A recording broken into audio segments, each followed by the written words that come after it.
Um, okay. Just a second. Okay. Assalomu alaykum, hurmatli xonimlar va janoblar. Xush kelibsizlar bizning webinarimizga. Applying to US colleges deb nomlangan webinarga xush kelibsizlar. Bizda o'ta juda ham ko'p bugun insonlar qatnashadi bunda, chunki bu mavzuyimiz juda ham qiziq. Hamda biza Chikago Universitetining tashkiloti shu webinarni uyushtirayotganimizdan juda ham xursandmiz. Aziz, kattakon rahmat. Aziz G'oziev shunchalik kelib, qimmatli vaqtini ayirmasdan mana shu Applying to US colleges deb nomlangan webinarda qatnashayotgani uchun qisqacha kirish qilmoqchiman. Bilaman hammamiz Azizni og'ziga qarab mo'sillab turibmiz, lekin qisqacha bir kirish qilmoqchiman. Biza Chikago Amerika tashkiloti, Chikagoda joylashganmiz. Uzbek American Association of Chicago. Bizning asosiy qiladigan vazifalarimiz bu, ya'ni O'zbekistonni hamda o'zbeklarni amerikaliklarga tanishtirish, hamda Amerikani shu kelayotgan, ya'ni o'zbek hamda o'zbekistonliklarimizga tanishtirib, ularni shu Amerikada moslashib ketishlariga qaysidir ma'noda yo'l topib berish. Ovozim eshitilyaptimi? Eshitilyapti, to'g'rimi? Okay. Chunki kimdir ovoz eshitilmayapti deb yozibdilar. Shunaqa. Mana shunaqa. Shu bilan birga biz o'sha pandemiya paytida o'ylab qoldikki, ya'ni qanaqa qilib biz shu millatdoshlarimizga, vatandoshlarimizga yordam bersak bo'ladi degan ma'noda keyin webinarlar uyushtirishni boshladik. O'zi ko'p webinarlar bo'lyapti, to'g'rimi? Salima va feedback uchun rahmat. Ovozim eshitilayotgan ekan. Ko'p webinarlar uyushtirishni boshladik. Shulardan bittasi, misol uchun, uy oldi sotdi, to'g'rimi? Misol uchun, o'zbeklarimiz o'zini uyi bo'lishni xohlashadi. Uy oldi sotdi bo'yicha webinar qildik. Shu bilan birga akademik yozuv bo'yicha o'zim webinar qildim. Keyin o'tgan safar Farruxbek do'stimiz to'g'ri ovqatlanish bo'yicha webinar qildilar. Juda ham zo'r bo'ldi. O'shandan keyin biz yo'qotib qo'ydik, chunki hammamiz dietada bo'ldik. Shu juda ham nima deydi, masalan, chiroyli webinarlarni berishda davom etyapmiz. Endi bugungi webinarimiz bo'lsa Aziz G'oziev bilan bo'ladi, chunki hozir bilamiz ko'pchilik o'sha ya'ni universitetlarga topshiryapti. Shuning uchun ham Aziz G'oziev shu bizga chiroyli webinar qilib Applying to US colleges to'g'risida o'zlarini fikrlarini, tajribalarini almashadilar. Webinar ingliz tilida bo'ladi. Iltimos e'tibor berasizlar. Chunki Aziz o'zi shu Amerika Qo'shma Shtatlarida bog'chaga bordi, to'g'rimi? Maktabga bordi, keyin high schoolga bordi, universitetga bordi. O'zimiz ham shu yerda degree qilganmiz. Baribir ingliz tilida ko'p kitob o'qigandan keyin ingliz tili narsalarini tushuntirish oson bo'ladi. Shuning uchun ham bugun mana shu mavzuda qilamiz. So let me switch to English. Aziz, thank you so much for graciously agreeing and also being willing and showing your willingness to participate in this webinar today. So we really appreciate your time, and also everybody is looking forward to your talk, because admission deadlines will soon start, right? In certain universities it's going to be November, October, right, December, and all the way to the January. So just briefly to introduce Aziz. Aziz is Aziz Goziev, lives in Chicago, in Illinois, right? So Chicago. So he's a second-year university student at the University of Chicago, and his interests include economics and data science, right? So without any further ado, let me give the floor to Aziz. Aziz, if you can just briefly introduce yourself in addition to what I said, then we'll start our Q&A. Go ahead. Yeah, thank you, Ologway, for the introduction. That was very nice. So like you said, I'm a second year at the University of Chicago. I'm studying economics with specialization in data science. So it's a lot of math and economics. It's more of a STEM degree. And a lot of my interests include, I'm very research oriented. I want to work more like doing research style job. And I grew up in the Chicago suburbs, actually. So I've been living here since 2008. So I'm very accustomed to this area. And I grew up I went to elementary school, middle school, high school here. So I know the entire system. I lived through it. And especially at my school, college application process is something that's really emphasized. So I really got to go more in depth into the college process. So I think I have some good experience that I'd like to share with you guys. Sounds good. Thank you so much for the introduction. Thank you, Aziz. So Aziz, you actually spoke so enthusiastically about Illinois, because a lot of people associate Illinois with cornfields. Yes, you know, there are lots of cornfields, but also Illinois as a state also has Chicago, right? Yeah. And other than Chicago also, you know, it has a lot of good sightseeing, right? A lot of beautiful places. Now, it's actually interesting, right? Within Illinois, right? Excuse me, guys, can you mute yourself, please? Just a second. You know, let me mute. Kechirasizlar, shovqin o'zinglarni mute qila olasizlarmi? Ulug'bek, as an admin, you are properly logged in now, and you can mute the whole group. Sounds good. Okay, mute all. Sounds good. Thank you.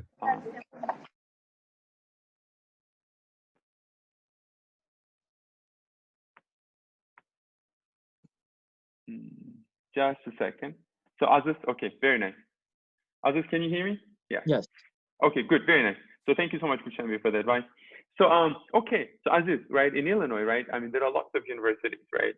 I mean, Northwestern, right, is a prestigious university, right? Or University of Illinois Champaign-Urbana, right? Or University of Illinois Chicago. And you are right now at the University of Chicago. Why University of Chicago? Yeah, so when I was applying to colleges, I wanted to basically stay local, because there's a lot of benefits staying local. Moving in is really easy. You can easily come home. So sometimes when I forgot to bring things when I was moving in, I was able to just come home and bring it within the day. So there's a lot of that. And also it's being local, it makes it a lot easier. You have access to the city. So like you said, Illinois, while there's a lot of cornfields, it does have Chicago. And if you're in the Chicago area, there's a lot of opportunities in the city. So I also wanted to go to a university that was within close proximity to the city, just because it makes internships, job opportunities a lot easier. And there's more resources at a school that's within the city, because not only does a school have its own resources, but the city also has its own resources. So that was one of the main reasons. And of course, when you're applying to colleges, you want to shoot high and then work your way down. And I was fortunate enough to get into my first choice. So I went there. On top of that, there was, I think another aspect is the financial package, right? So you want to look at the financial package. That's, I think, not emphasized enough, because if you want to go to a school that's maybe twice the cost, but the outcomes are going to be about same if you go to your local school. It's about looking at the financial package. So there was that factor. And on top of that, so school, it was in the city, and it was a good financial package, and I was close to home, and I got in, fortunately. So that's mainly why I picked University of Chicago. Good, very nice. And thank you so much for the advice, because you're right. I mean, because if you grew up in this, right, in Illinois, right, and you have a lot, you have relatives here, and you know the location very well, and you know also like other education establishments, right? And also you raised a good issue about the financial package, right? Financial packaging, right? And education, whether it's Uzbekistan or whether it's United States, it's really expensive. I mean, sometimes people call me and say, "Oh, it's really expensive. Education is expensive in the Uzbekistan, right?" And I also tell them, "Oh, it's expensive, in the US as well." Aziz, a lot of youth who live in Chicago area, so like the kids who are born in the Uzbek families, and also other people are watching this webinar, or when we upload it on YouTube, they might watch this webinar. So in terms of choosing a university, right, what kind of advice or suggestions would you give to people who are planning to apply to university? So, what are your suggestions? So I think one suggestion I have is, a lot of people say just look at rankings. I don't think that's a very good thing to do, because the people have different interests in stuff, and schools, they're specialized to certain degrees. So while a school might not be overall rated high, it might be one degree there is very good, and that school might cater towards that. So I think first, understand, I know it's really difficult because you don't know what you're going to do after college, but you generally want a gist of what sort of field you're interested in, or what kind of career you're looking at, whether it's engineering or medicine, right? So those are broad fields. However, there's like specializations which you can hit during college, but before you go in, you want to look at what you really want to do with your life. And from there you pick, right? So if you are looking to do academia, then, or pre-med or pre-law, then prestige or name matters, so you want to shoot high. However, if you're looking to do engineering or something, you want to go to a good technical school, and you want to like find a school that's very good for engineering, has a lot of resources and opportunities. So actually, I'll give you a good example. University of Illinois, Urbana-Champaign, our local state school. While in the traditional rankings, it's not as high as UChicago or Northwestern, they have a really good engineering program. They're top 5 in the nation. And a lot of people go there. Even though the school might not be generally ranked high, the engineering program is the best in the nation. So you want to find a program with the most opportunities and resources in the field you want to do. And from that, you're going to do a lot of searching. So you want to go to different universities. You can look up general rankings within a major, and then you want to go to the schools, go through their websites, because they list every sort of opportunities that their career advancement or their engineering program department provides. And if you like those sort of resources they offer, then apply to that school, because ultimately, if you want to do engineering, you want to go to a school where they help you get, technical training, internships, and they have a great program. Nice. No, you actually raised a very good issue, because I thought that you always have to start, with the ranking, because there is this Uzbek Chicago group, right? Yeah. And a Telegram group, right? And I actually, sent an announcement to the Uzbek Chicago Telegram group, and I said, oh look, our millatdoshimiz, Aziz Goziev is giving a talk. We're proud that, we're really proud of you. We said he's actually doing his degree at the prestigious University of Chicago. So, and I said, I actually looked it up on US News, and I noticed that University of Chicago is ranked 19, in the world. And somebody actually corrected me. Somebody said, hey, probably you're underestimating this, because in terms of economic and some other fields, it's like it's in the top 3, right? The top 5. So, I was actually corrected by that. And you're absolutely right? When people are applying, especially from outside of the country, right? They have to also look at the program, not just the university itself. Good. Thank you so much for the suggestion. And now, so now let's just, I did my graduate degree here, but I never did my undergrad degree or my high school degree here. So how did you prepare? How did you prepare your application to get accepted to the University of Chicago? Yeah. So generally, their application breakdown here is relatively simple. There's the Common App and Coalition App, which are they're sort of like a general application process. And the Common App includes a lot of universities. So for the Common App, you basically are going to fill out sort of like background information. So your mother's, your father's work, where you live, your high school, your grades, your extracurriculars. And it's really nice because you don't have to go to each college and do it separately. And then you put in all the sort of all the information they require, and then you write an essay. So this is going to be from a prompt of about, I think there's about 7 or 8 prompts, but they're the same each year. Wow. Okay. No, you pick one of the prompts. You pick. Okay, good. Yeah. That's good to know. Sorry, I should have specified that. So you pick one of the prompts, and you write about a 650-word essay, and that's your general application. And on top of that, each university, they have additional requirements that you have to make sure. So you go to let's say you finish the Common App, and then you go to let's say University of Illinois. Actually, University of Illinois does not use a Common App, so you have to go on there and write supplemental essays. So each school is different. Some schools, they will just take just purely Common App. Some might not even use it, and some might be a mix. So you have to do Common App, and you also have to do extra supplemental essays. So for that, there's no one answer. You just have to go on the universities you want to apply to and go to their apply section and look at their requirements. But generally, you will probably have to do a Common App, and on top of that, several supplemental essays for each university. Okay, so you have two sort of packages, right? So you have to address both of them, right? Essays. This is statement of purpose, basically, right? statement of purpose or motivational letter? What do they call it? Just an Yeah. essay question? Yeah. Okay. Essay. Okay, essay. So 650 words, and you have to choose one of them, right? It doesn't really matter, right, which one you choose, or does it matter from field to field? Like if you're interested in economics, you have to choose certain essay topics. Does No, it really matter? It's a very general, broad topic. Like one of the prompts I think is something like, tell us about a hardship you face and how you overcame it. So they're just general questions. Okay. Yeah. Now here's the thing.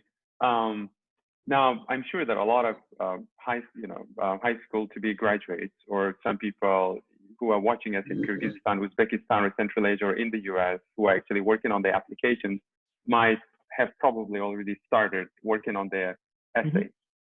Now, can you please tell us how long did it take you to write your essay, and how many rounds of revisions did you have to make, and who are some of the people who helped you? I mean, you don't have to specify the names, but who gave you feedback? Can you just let us know more about this? Because for some people, essay writing might be totally something new. Thank you. Exactly. So I just want to preface this by saying, actually applying to colleges, the essays, they're very different from even in America, like the stuff we do in our English classes. They're more narrative and personal, because in school, you mainly, the way you write is more rhetorical analysis style. So actually just the essays for colleges are like a specifically different thing entirely. So whether you're in America or Central Asia, it's a very specific, unique style of writing. So for that, I think I personally started writing them in May, going into my senior year. So I spent the entire summer working on it. And the reason is because, like I said before, it was a completely different way of writing. So it was not like the way I was used to writing. It's a different style. So I had to learn that, and I took a high school course. We had that in the summer for about a week, and that went over like the style of writing you need to do. And then in terms of writing the drafts, so what I did was I started off by writing down a lot of different ideas. And from those ideas, I started writing like small essays from each of them. And which one I liked the most, I picked that, and then I said, hey, I'm going to run with this. And then I'd write out a full draft. And then from the full draft, I revised it by going to mainly teachers. And teachers was the biggest cohort of people I went to revise them. And the reason is because you don't want to necessarily go to your friends, because first of all, you guys are all applying, so it's competitive. And also, and you don't want to go to someone who's like very, really personally, like your parents and stuff, because you want more of like a subjective analysis or revision. So I naturally went to my teachers, and specifically, I actually went to some teachers that I didn't have classes with, and I just asked them, because it would give that like extra sort of third-party view.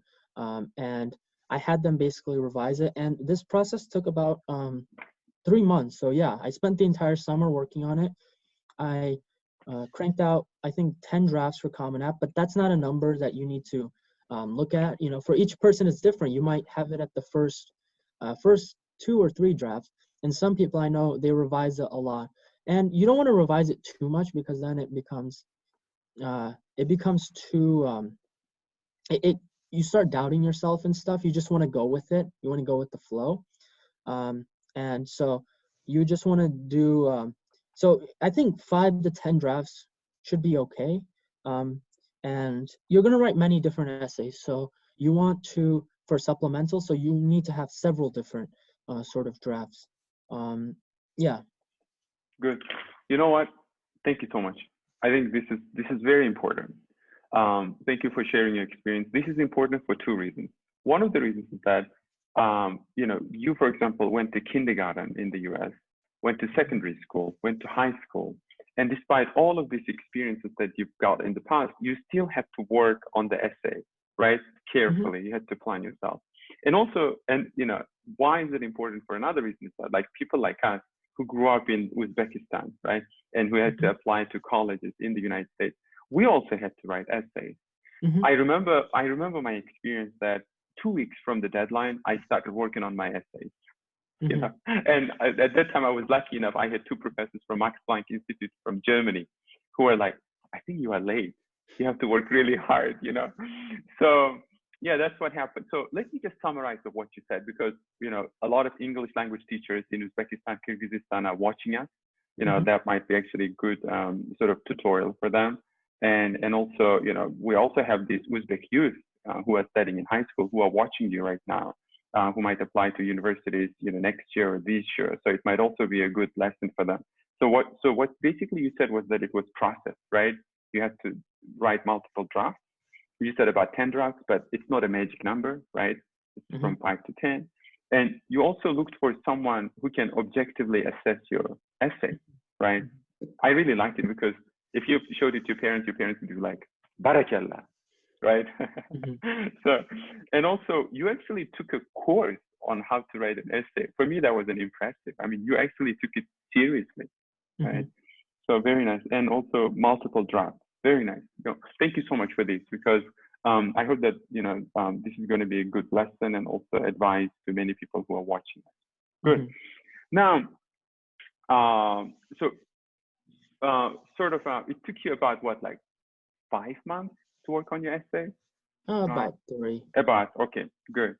And another question is that, did you, like, you know, when you were in high school, did you already make a decision that you would apply for economics degree or data science? I mean, how does it work? Because I don't know how undergrad programs work in the US. Yeah, this is a great question. So for me, actually, I applied I wanted to do engineering, and actually I decided to do economics while I was in college, so I switched. And the reason I was able to switch was at my university, they have basically one college. So if you enroll in the school, you can pick from whatever list of degrees. However, in many other schools, they have it separate. And especially in large schools, they have different schools. So for my local state school, the engineering school is separate from the business school, which is separate from the general education, which is separate from like early child care. So you have to look at each school specifically.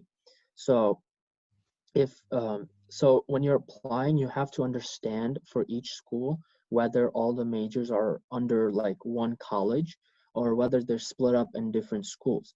Because if they're split up in different schools, you apply to specifically that school, and once you get in, you're in that school. You can switch between degrees in the school, but you can't do outside with other schools.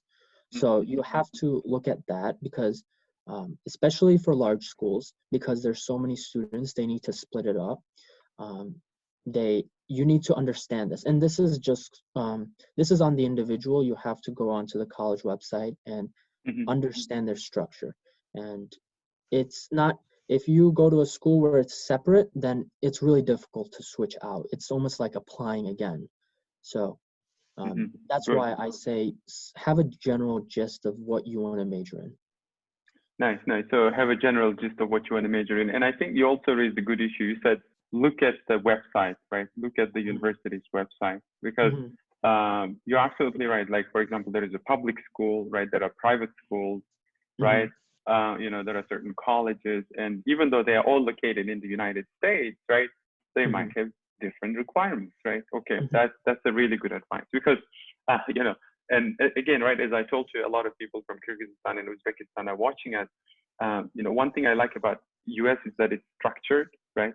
But in Uzbekistan, we are oral culture. Like, we have to listen someone tell us what to do. And I think you gave a great advice, like, go to the website and check it out, right? And have a general understanding. So we have actually, Aziz, around 40 people who are following us. Okay. And it's uzur soraymiz. Sorry that there was a technical glitch. That's why we couldn't do it YouTube live, but we will upload it on YouTube and on Uzbek American Association of Chicago's Facebook as well, so that you guys can look at the full interview.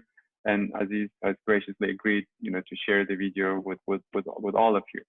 So thank you so much for the question. So Aziz, we have someone who asked the question. Actually, I also had a on my list.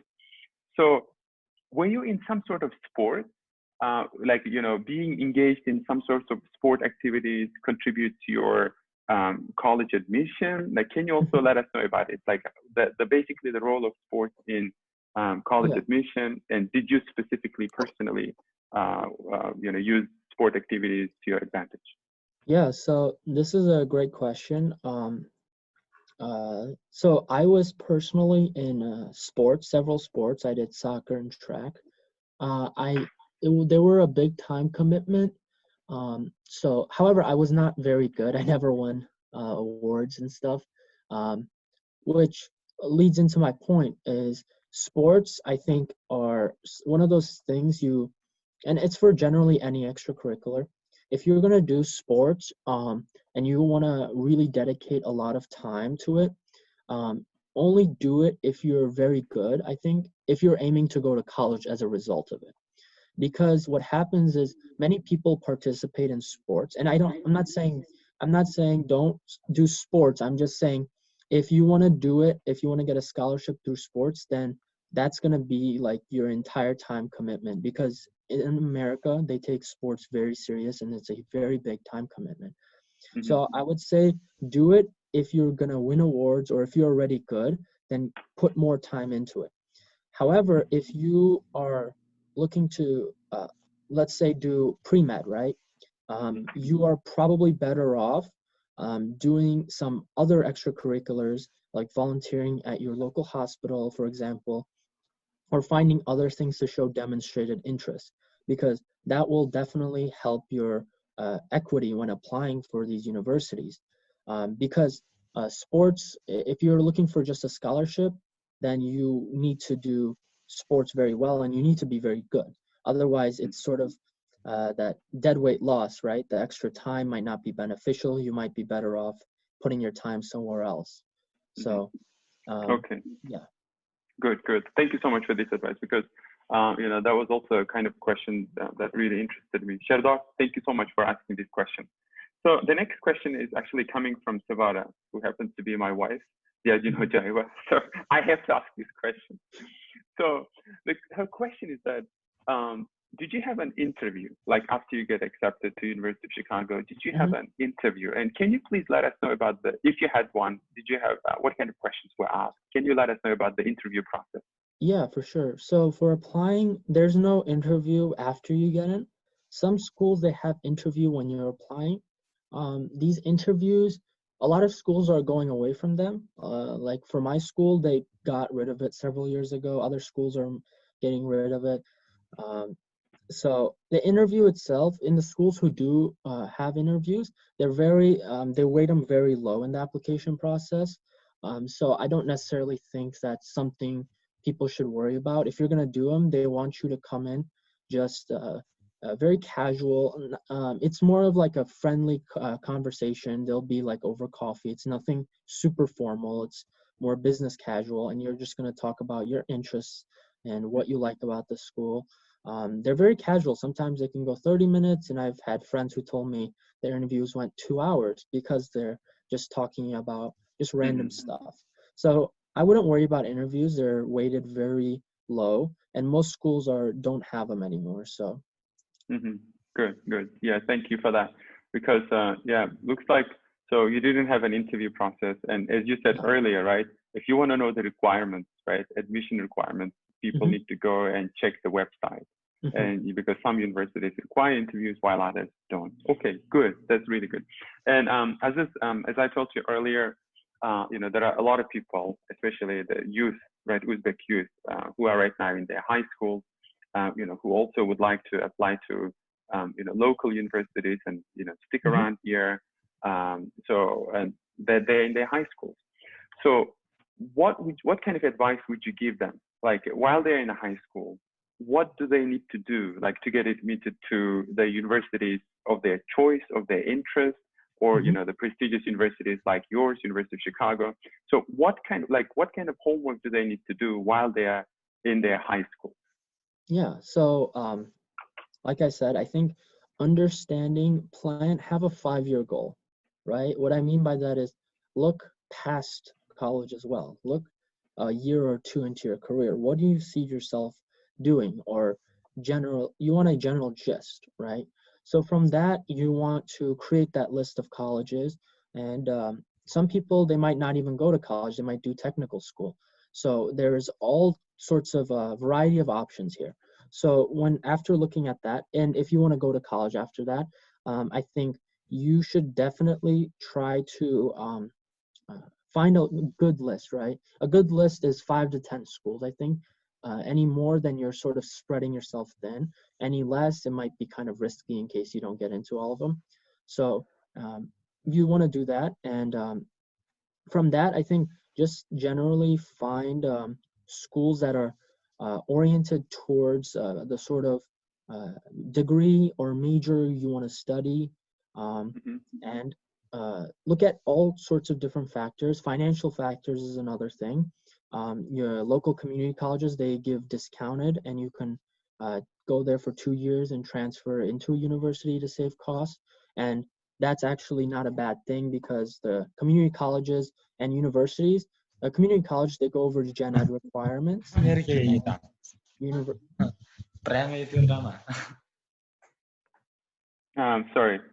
No worries. Yeah, go ahead. Yeah, so there you can do that. Another path is, I think that's a good path. Or if you want to go straight into university, that's another great path. And from that, you can just find schools. I would definitely say go to your local state school, try out your state school, because you get the in-state tuition rate, which is subsidized through your tax dollars. And from there, just you can start moving out and looking at schools outside. That was basically what I did. I started off by applying to schools local. I was fortunate to get into one of my choices local, but if I weren't, I would have applied to schools that were further out, and I would have picked one of them. Okay. So that basically, there's a lot of thinking, right? Like preferably, like would you suggest, like for example, 2 years from the college admission, they sort of need to have some sort of an idea which programs they are planning to apply, right? And you also said something interesting, like sometimes when we drive to Chicago suburbs, when we're on the highway, we see some commercials on billboards saying, hey, apply to University of Illinois, for example, Champaign-Urbana, because, if you're a resident, you will get some sort of discount, right? I've never had to deal with those things. Can you just let us know about it? Like, what does it mean? Like, for example, if you grew up in Illinois, and if you want to go to university in Illinois, like, how does it work? Like, what's the benefit in terms of financially? So, yeah, this is a great question. I think the financial aid is sort of not addressed as much, and it's becoming more addressed because college costs are rising. So there are many different ways that you can tackle this problem. One avenue, I know several of my friends have done this. They actually go to community college first 2 years and they transferred out to UIC, which is another state school in the city. And they're doing accounting, so that's a great pathway to do. UIC is great for accounting. Another pathway you can do is apply to state schools. State schools, they're your own state school. You get an in-state tuition rate, which is heavily subsidized. It's significantly lower than private school sticker price. Another opportunity is apply to private schools, and especially large private schools, because large private schools, they have a lot of resources and very big endowments that they can give these scholarships and grant money.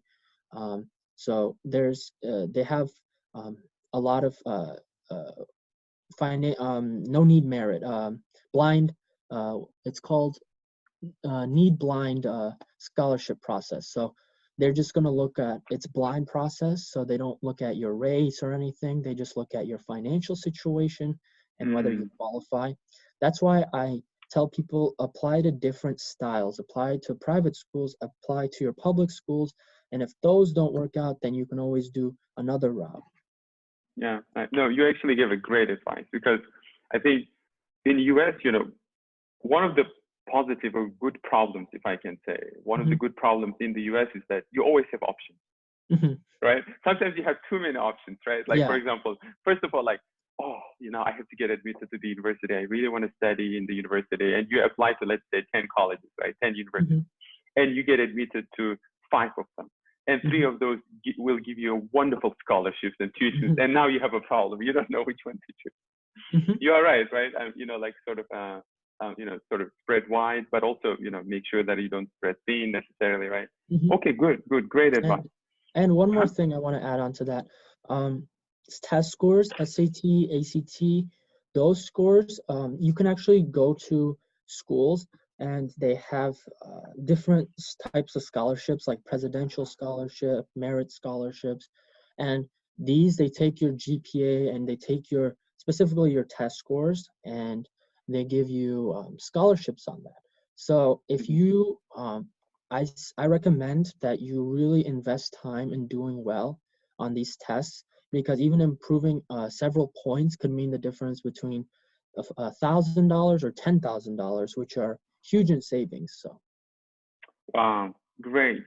Actually, someone who's following us named Muhammad Ali asked a question about this. Like, can you let us know, like, what kind of tests did you have to take generally to get admitted to schools? And so, you don't have to specify, how much you got, but just can you let us know what kind of score tests you have to take? And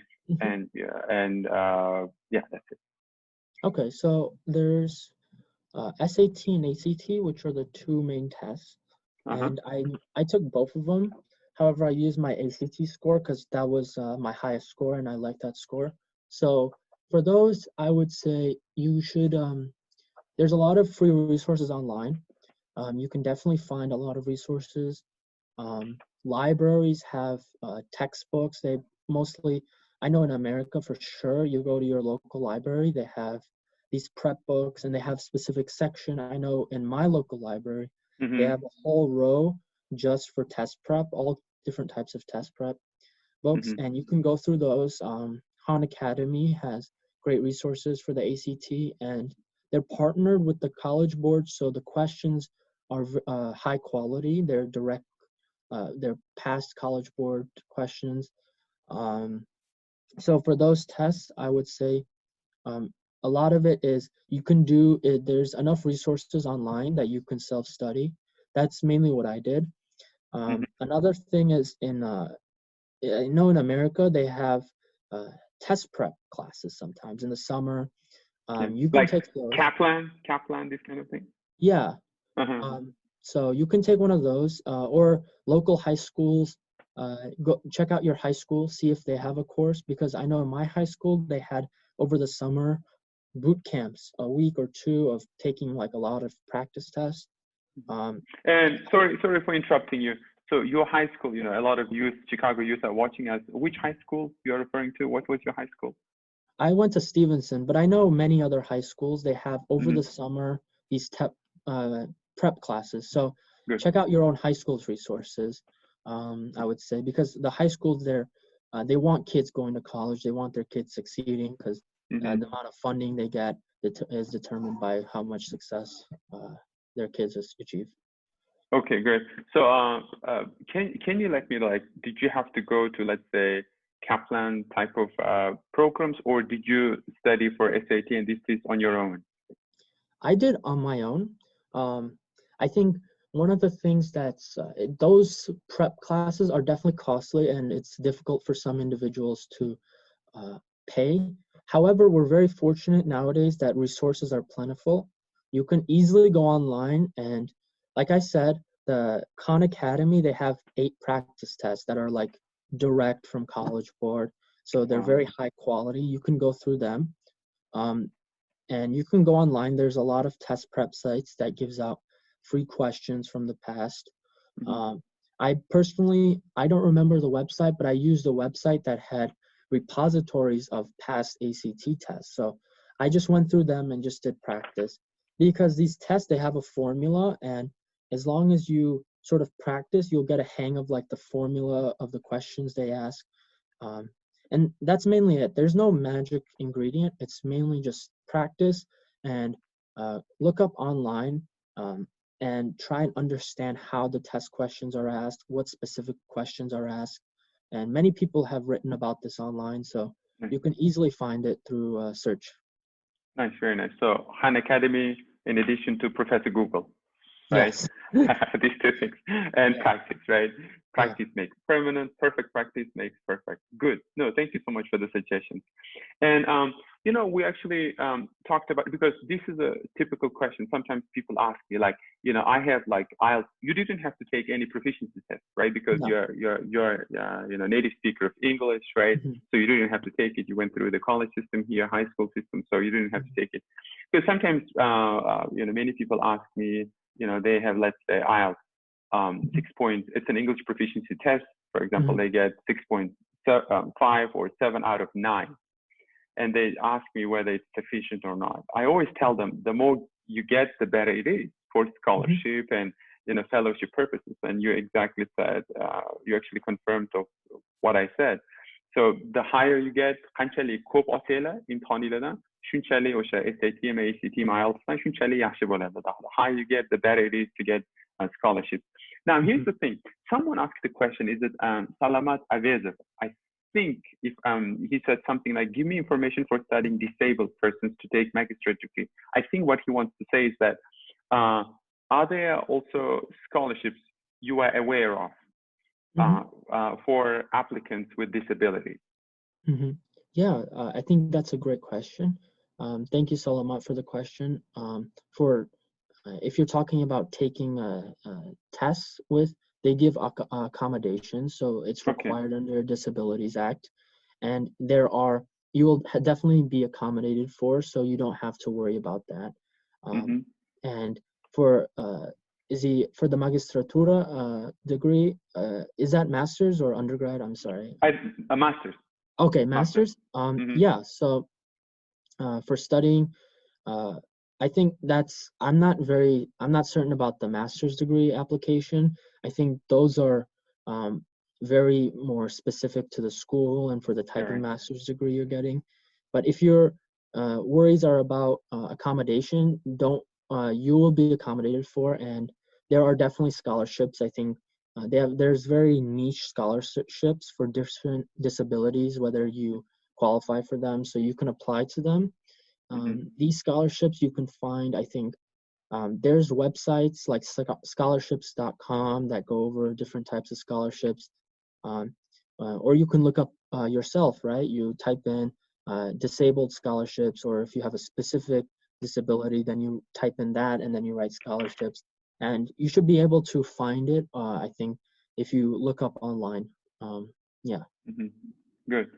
Thank you so much for the suggestions. And that's also what, you know, one thing I noticed about the US, that, you know, based on the Disability Act, right, universities do their best to accommodate students, whether that student is international or not.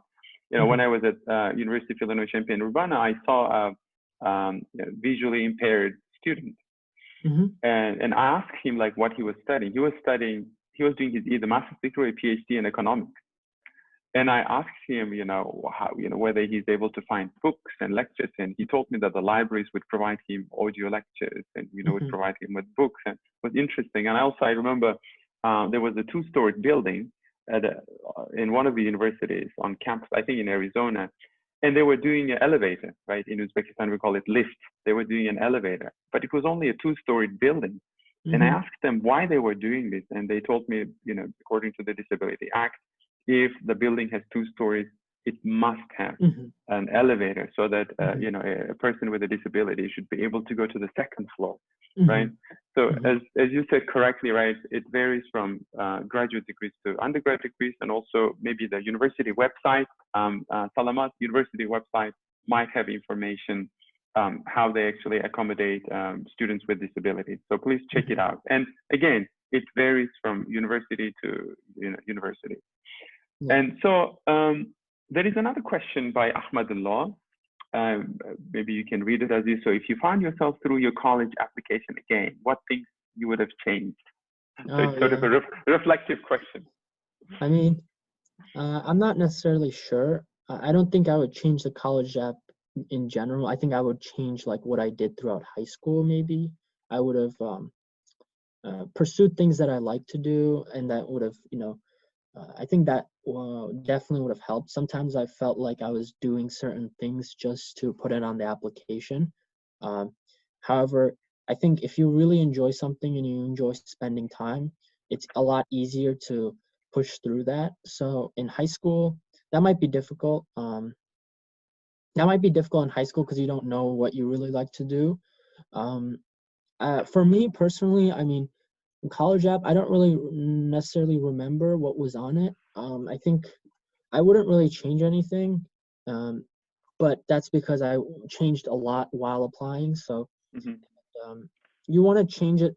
Also, another tip I have is when you're applying to different schools, you might want to change maybe the ranking of your extracurriculars, or you might submit slightly different prompts maybe for your supplementals based on the sort of degree or major you're applying to. Because I know some people, they wanted to apply to engineering and business, so they would have certain extracurriculars for the engineering schools, and then they would switch it up for business school, because people have different sort of hobbies and stuff. So sort of take your hobbies and cater them to the school, because ultimately you want to sell yourself.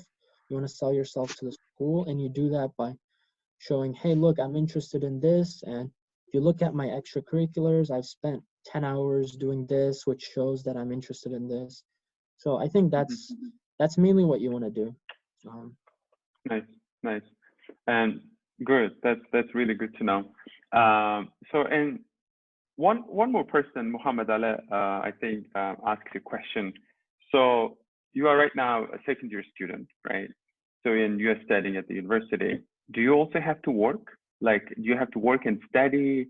Can you let us know, like, what do usually students do? Like, we have a lot of people following us from Kyrgyzstan, Uzbekistan, so they also want to know, like, what a typical university student would do in the US, work and study, or just study? So can you let us know about that? So I personally work. I don't think it's something that you should. It's not one is better than the other. I think it's up to an individual. Some people, I know some people, they definitely, they want to invest more time in school and extracurriculars. And some people, they would rather work and make some extra money. So it's up to an individual, really. I think it definitely, it adds more stress because your time is taken up with work as well. So if you're working, especially now with a mask. Yeah. Especially now with a mask. Correct. Yeah. So I think it's something that it's up to you. If the money is necessary, or if you really want to make money while you're in college, then go for it. There's a lot of ways to make money in university. There's the federal work-study option. There's there's local businesses that you can. I know a lot of kids, a lot of my friends who work in the library, or they work in the cafes, and it's right on campus. So you don't have to go out of your way. You can just go in, and some of these jobs, like one of my friends, he works at the library, and he told me he just sits at the desk, and he also does his homework because it's not very busy, especially throughout the day when people have classes. So it's a great way to make money, and also it's not super stressful. But it's up to an individual, I think. There is no right answer. There's no right or wrong. It's really up to someone. But it definitely will be harder because you have less time to study and more you have to spend towards work. So it's about finding that right balance. If you're working 20 plus hours, first of all, I don't recommend working more than 20 because you'll be a full-time student. But if you're working 15 hours a week and you find maybe you're not finishing your assignments on time, you should rather focus on your studies because these are definitely more important, and maybe cut down on your time working part-time. So it's about prioritizing, finding that right balance, and determining whether you want to work or not. Yeah. Okay, very nice. Thank you. Just I just want to make a quick announcement, Aziz. yana bir vaqtga rahmat bizani kuzatayotgan millatdoshlarimizga, vatandoshlarimizga. So thank you so much again for those who are following us via Zoom. Ba'zi bir muammolar bo'lgani uchun YouTube live qilolmay qoldik.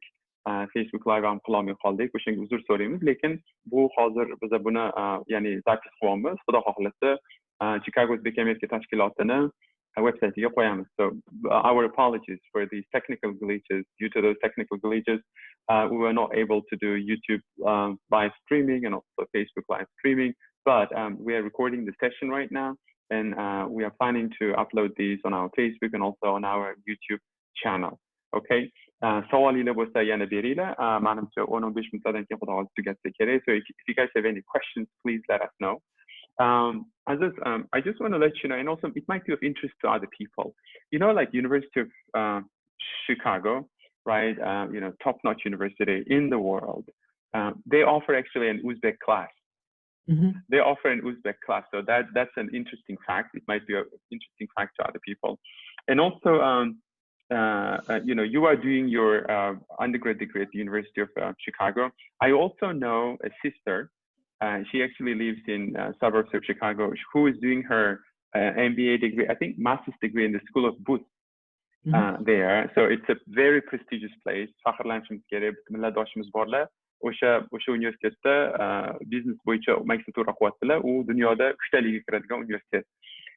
So, and the third fact is that there is a very famous archaeologist, like a professor of archaeology. I'm blanking on his name. I'm sure that your dad knows Aziz. Anyway, so he travels to Uzbekistan very frequently. So arxeolog odam borlar, University of Chicago ishlaydigan, O'zbekistonga borib tez-tez ilmiy ishlarni qilib yuradilar. Otlari esimdan chiqib qoldi. So anyway, so in other words, I'm trying to show the connection between Uzbekistan and University of Chicago. So good, Aziz. So let's actually continue. So you know, I'm actually frequently looking at my phone, also checking the Zoom, trying to ask as many questions as we can because soon you will start your school and you will be busy. So okay, Aziz, someone actually asked a question. Someone asked a question, and someone said something like, "If it's not secret, what was your SAT score?" If it's secret, you don't have to let us know. I think it's something that you don't really want to be saying. I would say definitely score. Look at do a sort of like a cost-benefit analysis, right? If you're scoring very high, maybe like the extra time you go into study to improve by a point or two might not be worth it. However, if you're scoring on the lower end, then you're it's sort of like exponential, right? Logarithmic. So you better you want to study so because your chance of improving significantly is a lot higher. So I think you definitely want to score high, but towards the top it becomes more difficult because you like for the ACT, if you get a question wrong, it might drop you a point if you're in like the higher range.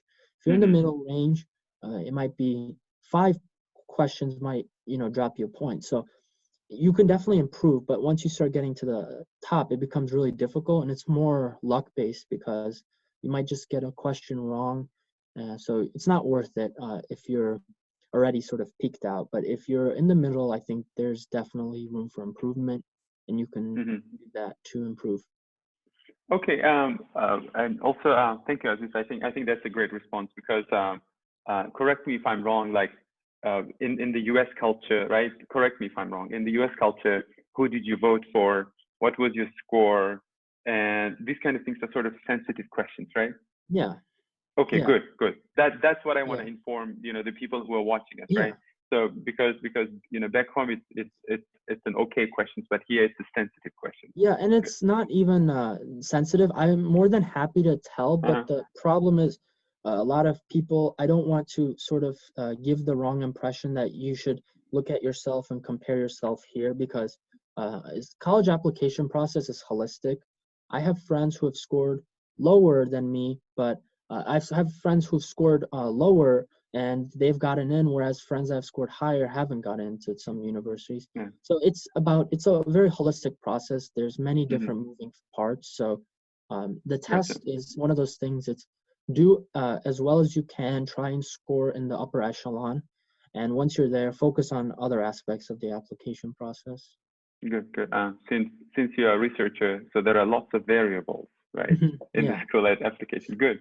Aziz, there is also a question, actually, Maftun asked this question, like, I have read that UChicago, like many other schools, has need-sensitive policy towards international students. Still, is there a high chance to get need-based scholarship? Yeah, that's a great question. I think for my school specifically, they provide a lot of aid, especially for Mm-hmm. low income, and low income is determined by sort of whatever they determine, right? So I know for UIUC, right, they have actually they give full tuition, right, for people who make less than 65K. For other schools, it's higher. For other schools, they don't have those policies. So it's school to school basis. I know every school has need-based aid. I'm not exactly sure if it's whether for internationals, because internationals, they have their sort of different classification in terms of like taxation and scholarship rights. So, however, I would definitely say private schools, they're more lenient, whereas public schools, they can't really help international students because a lot of their budget's determined by taxpayer dollars. And if you're not a in-state, then you can't really get some of the benefits. So for that, I would just look at specific schools, look at the schools' financial aid, because a lot of these schools, they makes these very accessible, and you can go on there and you can find the apply financial aid section, and you can go through that. So I don't have it off the top of my head, but I think most schools, they do have need-based aid. Okay. And also someone said, like, can I retake my ACT? So yeah, of course. I took it, I think, 3 times. So first 2 times, I didn't like my score. I thought I could improve. And third time I took it and I was able to improve, and I took that. So you can definitely take your test several times. And many people, they do that. They take it several times. I would say 3 is max, right? So if you're not improving after 3, or if, it's not good, or, just be done with it, because you don't want to waste too much time. You don't want to take 10 tests because first of all, it's very expensive. They're about like $70, $90 each. So you're looking at spending almost $1,000 if you're taking like 10 plus. And on top of that, you don't want to spend too much time, because you have finite time, right? And you want to distribute that time to other things as well. So after, I would say max 3. So if you're not improving by 3, or if the hill to climb is too much, then I would say. But if you're making, like, if you start scoring lower and you're improving like 2, 3, 4, 5 points each time, then after 3, maybe do 1 or 2 more, right? For like very specific scenarios. However, I would say, 3 is probably 3 or 4. After that, you don't want to do any more. So nice. And someone actually asked a question. SAT exams were cancelled for this year, and schools have gone test optional. Do you think there is a disadvantage of not having an SAT score due to COVID? Yeah, this is a great question, I think. So I think if you have a great test, right? If you have a good score, definitely use it. It can only be there to help you. So if you're scoring high, then it doesn't hurt to help you. So I would say send it in. But if they're canceled, yes. For this year, they're definitely making a lot of exceptions. This year, definitely don't be too discouraged or worried, because if you can't take it, then you just make a note of it and in your application, because you can make notes, and you can apply. I think the SAT score, if it's only really beneficial if your GPA is on the lower end and your score is very high, because that can sort of offset. But if your GPA is already fine, they will look at that. They're not going to really. The SAT is only there to like sort of give it that extra, like solidify it. Like, hey, look up. But other than that, I mean, I wouldn't worry about it too much. And other kids weren't able to take it as well, so it's across the board. So I wouldn't say it's necessarily a disadvantage. It's more there to sort of help you, or if you want to use it. Right. So GPA is also important, right? Yeah, GPA is important. Like, can you let us know, like, how important is it? Like, for example, like, is there some sort of a like a score. Like if you Mhm. haven't this much GPA, don't even bother yourself applying to certain colleges. Is there such a rule? Like, can you tell us your Yeah, experience with so it? for certain schools, I know University of Iowa does this. They have their application process is they take your test score and they take your GPA and they assign you a score. And if you're above like the minimum threshold, they automatically accept you within 48 hours. But for privates, it's holistic, right? So they look at all different factors. I would say the GPA is not something that will make or break you. It's just there to get your foot in the door. If you have like, let's say, a very low GPA, it will definitely, it's unfortunate to hear, but it can hurt you, especially if you're applying for top schools. But most schools, they will take you. So I wouldn't get too discouraged. I think GPA only becomes really a big factor when you're applying to like the top schools, like selective schools, less 20 or less % acceptance rate. That's when it really becomes a factor. But if you're looking to, get into a university, you'll be fine because there's many different universities here that you can apply to. And you can go on the demographic pages. So a lot of schools, they post the demographics of their accepted class. So you can see the range of scores. So if you go to, I don't know, U of I, for example, you can go in and look at the range, the 25 percentile, 75 percentile, GPA, test scores. And if you're within there, you have a good shot of getting in, right? So, and if you're at 50 percentile or higher, then you have a significantly better chance. So, nice. Okay. And probably the last but not least, the question is by one of the followers. Do you recommend taking AP classes in the high school? Yeah, I think AP classes are great. What are the AP classes? They're sort of like they're like gen ed college classes, but they're for high school level, so they're easier. You basically take them, and there's an AP test at the end of the year. If you do well on the test, then you can get college credit at your school. So I was able to use my school only takes 4 AP credits, but I maxed them out. But I have friends who go to, I know UIC, they take as many AP credits and they take all forms of AP credits. So I have a lot of friends who are doing university in 2 or 3 years because they've been able to use these AP scores. So in terms of application process, they don't play a factor at all. They're more there to help you get rid of like the gen ed courses. I would take them not because they're good for application. They're great for if you want to save money because you can sort of skip the gen ed courses, use your AP scores. That's another factor. So. Okay, good. Thank you so much, Aziz.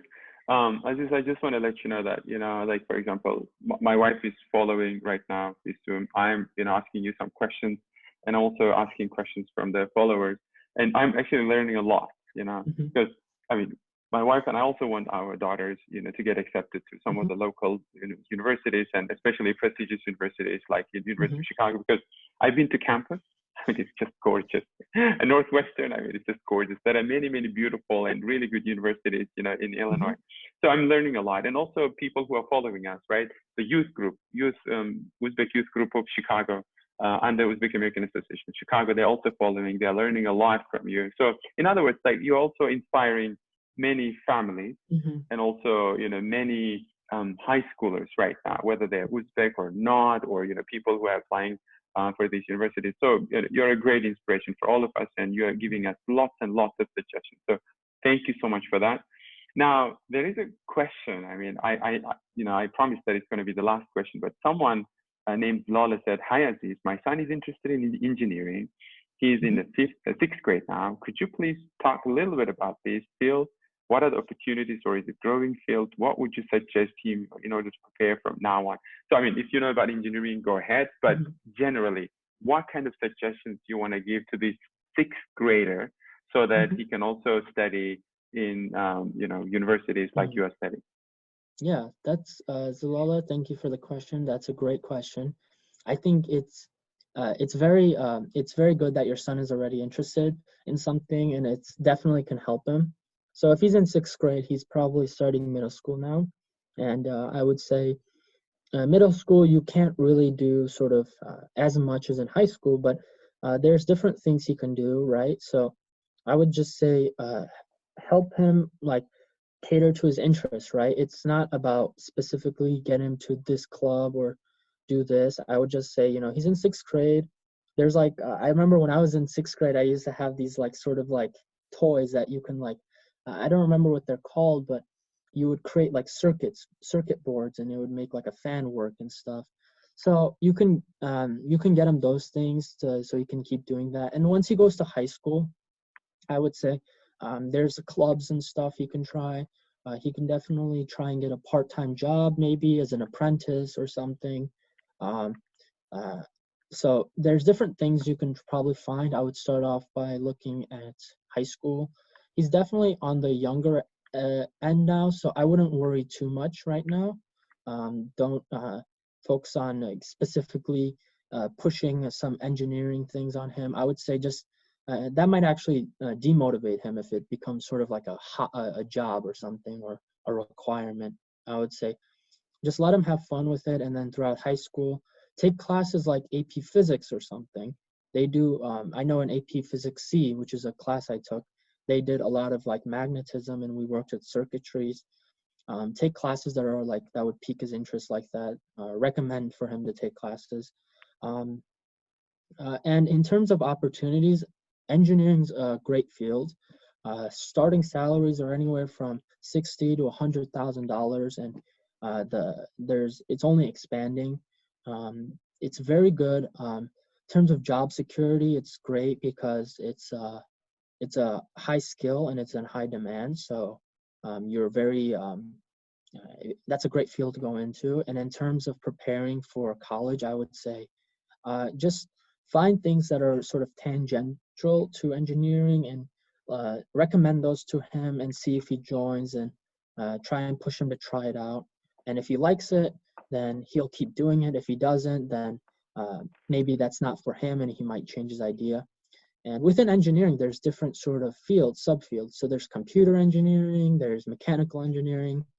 I would just say find ways to, recommend him things that he can try. I would not necessarily force it on kids, because it's one of those things, if it starts getting forced on, it becomes a job, he might get demotivated from it. So yeah, I would just say just find any little opportunity you can and just recommend those. And yeah, I think it's a great field. Yeah, it's a great field to go into. It's high paying and job security is there. Thank you. Thank you so much, Aziz.